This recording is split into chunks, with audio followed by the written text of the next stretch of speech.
Buenos días, esto es Directo América de France 24. Yo soy Rosa Pérez Masdeu. Vamos con las noticias. Decenas de camiones con ayuda humanitaria entran en la franja de Gaza sumida en la hambruna por el bloqueo israelí.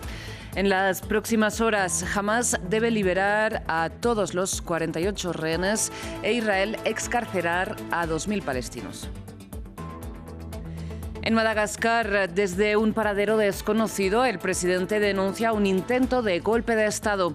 Un contingente del ejército se puso del lado de los manifestantes, rechazó las órdenes de dispararlos con fuego real y reivindicó el control total de las Fuerzas Armadas.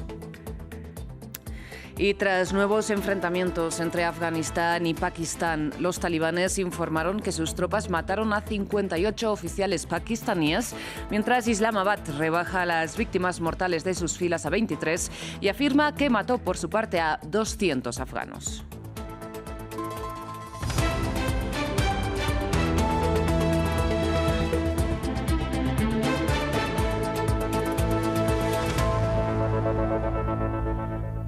Iniciamos hablando de la Franja de Gaza porque en el tercer día ya de cese el fuego, decenas de camiones con ayuda humanitaria están entrando en el enclave palestino, donde el bloqueo israelí, recordemos, causó una situación de hambruna declarada en agosto por la ONU con base a los datos del IPC.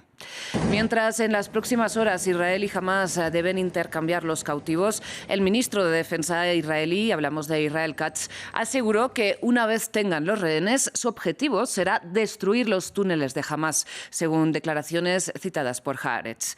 Este domingo, además, nos llegan estas imágenes aéreas que están viendo de la ciudad de Gaza, el objetivo de la última ofensiva israelí antes del cese el fuego. En Khan Yunis, al sur de Gaza, comienza a llegar la ayuda humanitaria. Según el acuerdo firmado entre Hamás e Israel, cientos de camiones como estos deben transportar diariamente productos alimenticios y médicos. Buscan abrirse paso entre los escombros y mientras algunas zonas siguen amenazadas por la hambruna, según la ONU. En el paso fronterizo de Rafah, en el límite con Egipto, estos convoys siguen esperando para poder entrar en el enclave. Antes de poder ingresar, deben ser inspeccionados por las fuerzas israelíes. Egipto y la Media Luna Roja egipcia han anunciado el envío de 400 camiones de ayuda humanitaria este domingo. En medio de la destrucción, la vida intenta retomar su curso en la ciudad de Gaza. Este domingo, decenas de miles de habitantes siguen afluyendo hacia el norte del enclave desde la entrada en vigor del alto el fuego el viernes. Este joven padre de familia recoge sus pocas pertenencias antes de regresar a su barrio en la ciudad de Gaza. Vuelvo a casa y estoy seguro de que ya no queda nada, ni rastro de vida allí. No habrá agua. Aquí al menos había un poco de agua, pero allí no habrá nada. Son muchos los que se dirigen a esta carretera costera que bordea el mar de sur a norte del enclave. Bilal al-Nahar dice que fue desplazado varias veces en los últimos meses. A pie, tirando de su carro improvisado, quiere llegar a Jabalia, al norte de la ciudad de Gaza. Estamos aterrorizados ante la idea de que la guerra vuelva a empezar. No tenemos dinero para ser desplazados de nuevo, no tenemos dinero en absoluto. No nos quedan fuerzas debido al hambre, el miedo y el agotamiento.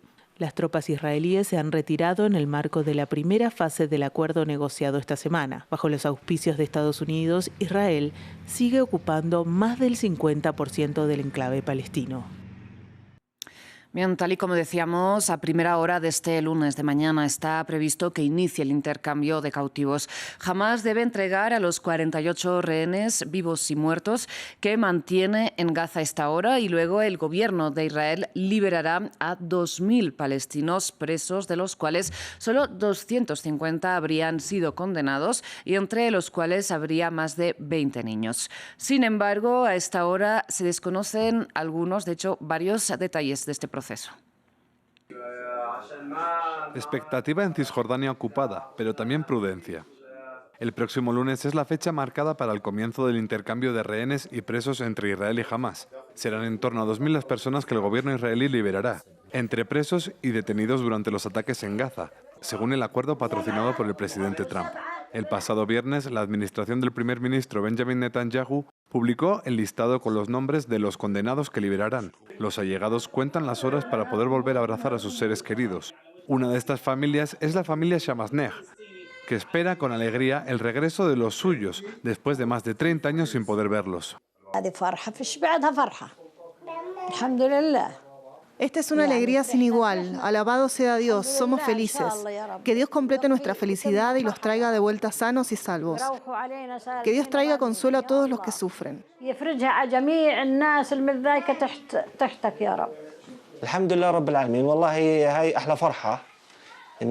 Gracias a Dios, esta es la mayor alegría, poder abrazar por fin a mi padre después de tantos años. Tenía 9 años cuando lo arrestaron, no había visitas, no lo he visto en 8 años, ni siquiera lo visité porque las autoridades no nos daban permiso. Alabado sea Dios, esta es la verdadera felicidad y les deseo paz a todos. De las cerca de 2.000 personas que Israel liberará, 250 son presos condenados y 1.700 fueron capturados durante el conflicto. Hamás también pide la liberación de algunas personas de alto perfil condenadas por Israel, que Netanyahu se niega a liberar. Entre ellos, uno de los nombres más importantes, el de Marwan Barghouti, líder de Fatah, el partido político que está al frente de la Autoridad Nacional Palestina en Cisjordania ocupada. Barghouti lleva más de 2 décadas encarcelado. Cumple múltiples cadenas perpetuas tras ser condenado en 2004 por atentados en Israel. Y es al mismo tiempo un máximo defensor de la solución de los 2 estados, patrocinada por gobiernos y figuras en todo el mundo. Y también el lunes, en paralelo a esta entrega de cautivos entre Israel y Hamás en Sharm el-Sheikh, en Egipto, el presidente de Estados Unidos, Donald Trump, junto con Abdel Fattah al-Sisi, serán los anfitriones de una ceremonia para firmar el llamado Plan de Paz de Medio Oriente, tal y como figura en las invitaciones emitidas ya por la Casa Blanca. Según un portavoz del gobierno del Cairo, de momento han confirmado asistencia a representantes de 20 países, entre ellos Emmanuel Macron, Recep Tayyip Erdogan, Friedrich Merz o Pedro Sánchez. Sin embargo, a esta hora, Hamás y el gobierno israelí han rechazado asistir, lo que profundiza, como imaginan, la incertidumbre sobre qué seguirá tras la conclusión de la fase 1 del acuerdo.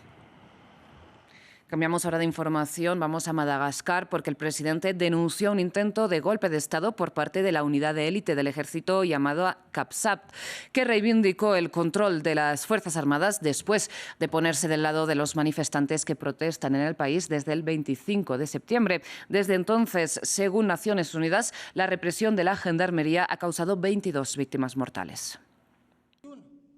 Militares se sublevan y toman el control de las Fuerzas Armadas en Madagascar. Un grupo de soldados de la unidad élite conocida como CAPSAT afirmó el domingo que todas las órdenes al ejército vendrían ahora desde este cuartel general. A partir de ahora, todas las órdenes del ejército malgache se originarán en el cuartel general de CAPSAT. Por ello, siempre instamos a todos los ciudadanos, sin distinción, y a todos nosotros, miembros de las Fuerzas Armadas, a cooperar para proteger los bienes comunes y evitar el saqueo. El sábado, manifestantes marcharon junto a soldados de esta unidad que conducían vehículos blindados, algunos con banderas, desde su base en Soaniarana, al sur de Antananarivo. El grupo también instó a los militares a desobedecer cualquier orden de disparar a los manifestantes. Los soldados del CAPSAT, que controla toda la logística del ejército, llevaron al poder al actual presidente Andry Rajoelina mediante un golpe de Estado en 2009 que depuso al exmandatario Richard Ravalomanana. La intervención de los militares aumenta la presión sobre Rajoelina, asediados desde el 25 de septiembre por una ola de protestas liderada por jóvenes del movimiento Generación Z, inicialmente por los cortes de agua y electricidad. Este domingo, el presidente Andry Rajoelina ha denunciado un intento de golpe de Estado. La Presidencia de la República desea informar a la nación y a la comunidad internacional que en el territorio nacional se ha iniciado un intento ilegal y por la fuerza de toma del poder, contrario a la Constitución y a los principios democráticos. El presidente de la República, garante de la unidad nacional, condena firmemente este intento de desestabilización y llama a todas las fuerzas vitales de la nación a unirse para defender el orden constitucional y la soberanía nacional. La Unión Africana expresó honda preocupación y pidió soluciones pacíficas en el país, mientras Sudáfrica pide que se respete el orden constitucional. Hablamos ahora de nuevos enfrentamientos entre Afganistán y Pakistán. Este domingo, el portavoz del gobierno de los talibanes informó que sus tropas mataron a 58 oficiales pakistaníes en operaciones nocturnas contra 25 puestos fronterizos de las autoridades de Pakistán, a las que acusan de un bombardeo contra Kabul esta semana. Sin embargo, el Ejecutivo de Islamabad rebaja las víctimas mortales de sus filas a 23 y afirma que 200 afganos murieron en los combates. Nuestra respuesta defensiva no se dirige a la población civil afgana amante de la paz, a diferencia de las fuerzas del Talibán. Somos extremadamente prudentes en nuestras respuestas defensivas para evitar la pérdida de vidas civiles. Esperamos que el gobierno talibán adopte medidas concretas contra los elementos terroristas y sus perpetradores que deseen desencarrilar las relaciones entre Pakistán y Afganistán. Anoche finalizó una operación del Emirato Islámico de Afganistán. Esta fue una reacción a los ataques de Pakistán contra nuestro territorio y se llevaron a cabo en varios sectores de la frontera. En estas operaciones capturamos más de 20 puestos pakistaníes y 58 soldados pakistaníes murieron. 30 resultaron heridos y 9 de nuestros soldados murieron, además de que se les incautaron armas y municiones. Vamos ahora hasta México, donde los servicios de emergencia confirmaron que al menos 41 personas han muerto en las inundaciones y también los deslizamientos de tierra causados por las fuertes lluvias de los últimos días. La presidenta mexicana, Claudia Sheinbaum, ordenó además el despliegue de 10.000 militares para apoyar las operaciones de rescate y de entrega de ayuda. Diego Bazzani nos cuenta más. Se acrecenta la crisis en el centro de México por las inundaciones. Este sábado, la Coordinación Nacional de Protección Civil informó que las fuertes lluvias han golpeado los estados de Hidalgo, Puebla, Querétaro y Veracruz, dejando decenas de muertos. Según los servicios de emergencia, al menos 117 municipios han presentado afectaciones mayores por las precipitaciones. Ante la magnitud de la catástrofe, Julio Menchaca, gobernador de Hidalgo, el estado con mayor cantidad de fallecidos, aseguró que los equipos en el terreno luchan por mantener las vías operativas. Continuamos trabajando para reabrir caminos y restablecer la comunicación en las zonas afectadas. Cada vía recuperada nos permite que la ayuda llegue más rápido a las comunidades.